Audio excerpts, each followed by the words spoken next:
Delta variant के against भी efficacy इस स्टडी में कैलकुलेट कर ली गई है, जो कि अभी तक मैं नहीं समझता कि किसी और वैक्सीन के ट्रायल में हुआ है।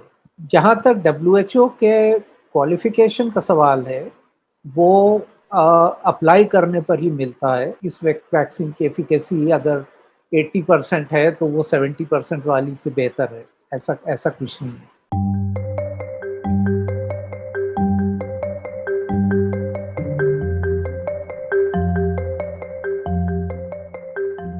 ये जो कोवैक्सिन के ट्रायल हुए हैं, इसमें एक चीज़ समझने वाली ये है कि किसी भी ट्रायल की एक इंटरिम एफिकेसी होती है और एक फाइनल एफिकेसी होती है।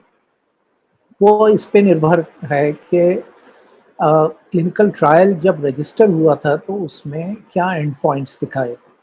तो पहला हमारा जो इसमें कोवैक्सिन में जो इंटरिम एफिकेसी का एंड पॉइंट था वो 43 केसेस थे, फिर दूसरा 87 केसेस थे और फाइनल अब जाके 130 केसेस पे हुआ है।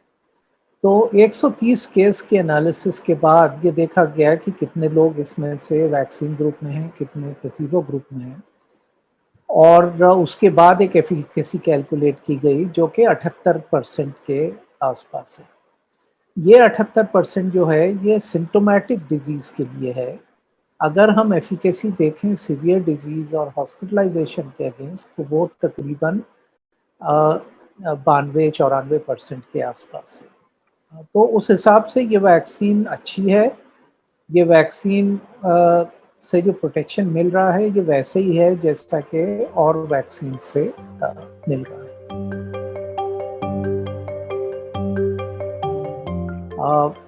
तो ये जो अभी पेपर आया है ये एक प्री प्रिंट में आया है। प्री प्रिंट का मतलब ये है कि अभी और जो साइंटिस्ट हैं उन्होंने इसको रिव्यू नहीं किया है। ये जो कंपनी का और ये जो आईसीएमआर का वर्जन है वही है।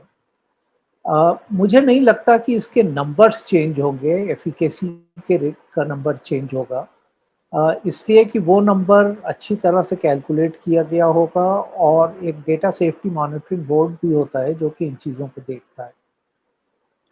जब और साइंटिस्ट इसको देखेंगे तो उस पर कुछ कमेंट्स करेंगे। पेपर की डिटेल्स थोड़ी बदल सकती हैं, लेकिन मेरा मानना ये है कि नंबर्स शायद नहीं बदलेंगे। पीयर रिव्यू ज़रूरी होता है किसी भी साइंटिफिक इंफॉर्मेशन के लिए, ताकि और लोग भी देख के उसको अ, एक एक ये तय कर पाएँ कि क्या ये काम ठीक से किया गया और ये क्या ये काम ठीक से रिपोर्ट हो रहा है। उसी के बाद ये किसी रेगुलर जर्नल में पब्लिश होगा। अभी ये प्रीप्रिंट की शक्ल में। तो जो डेल्टा वेरिएंट से कैलकुलेट करने का तरीका ये होगा कि इस ट्रायल में जो भी लोगों को इन्फेक्शन हुआ, उस इन्फेक्शन को खाली आरटी-पीसीआर से चेक ही नहीं किया गया, बल्कि उनका वायरस सीक्वेंस भी किया गया। और फिर ये देखा होगा कि इसमें किसमें डेल्टा वेरिएंट है, किसमें कोई और वेरिएंट है, और उसके बेसिस पे ये तय किया गया कि जिन लोगों को वैक्सीन मिली, उनको कितना प्रोटेक्शन मिला डेल्टा वेरिएंट से, उन लोगों के मुकाबले जिनको सिर्फ प्लेसिबो मिला था।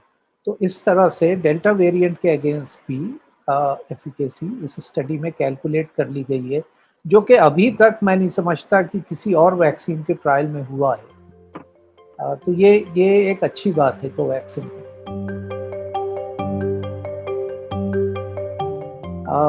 जहाँ तक डब्ल्यूएचओ के क्वालिफिकेशन का सवाल है, वो अप्लाई करने पर ही मिलता है, और भारत बायोटेक अभी एक डिस्कशन कर रहा है, एक बातचीत कर रहा है डब्ल्यूएचओ से। तो ये जो डेटा इन्होंने पब्लिक डोमेन में रिलीज़ किया है, इससे फ़ायदा होगा।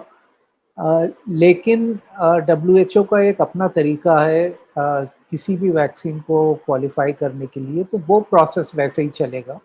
लेकिन इस एफिकेसी डेटा से फ़ायदा ज़रूर होगा। तो कोवैक्सीन की एफिकेसी को किसी दूसरी वैक्सीन के साथ टेस्ट करना, या कोविशील्ड को या स्पुतनिक को किसी और के साथ कंपेयर करना ठीक नहीं होगा। इसलिए कोई भी वैक्सीन एक दूसरे के अगेंस्ट टेस्ट नहीं हुई है, सारी वैक्सीन अलग-अलग प्लेसिबो के अगेंस्ट टेस्ट हुई हैं। तो ये करना ठीक नहीं होगा कि कौन-सी वैक्सीन इस वैक्सीन की एफ़िकेसी अगर 80% है, तो वो 70% वाली से बेहतर है, ऐसा ऐसा कुछ नहीं है। हर वैक्सीन के ट्रायल की कंडीशंस अलग होती हैं। लेकिन ये बात बिल्कुल साफ तरह से साबित हो चुकी है कि कोई भी वैक्सीन हो, कोई भी अप्रूव्ड वैक्सीन हो, वो सीवियर डिज़ीज़ और हॉस्पिटलाइज़ेशन से बहुत अच्छी तरह से बचा रही है और कोवैक्सीन भी वैसे ही करेगी जैसा कि अभी तक कोविशील्ड और वैक्सीन्स करती हैं।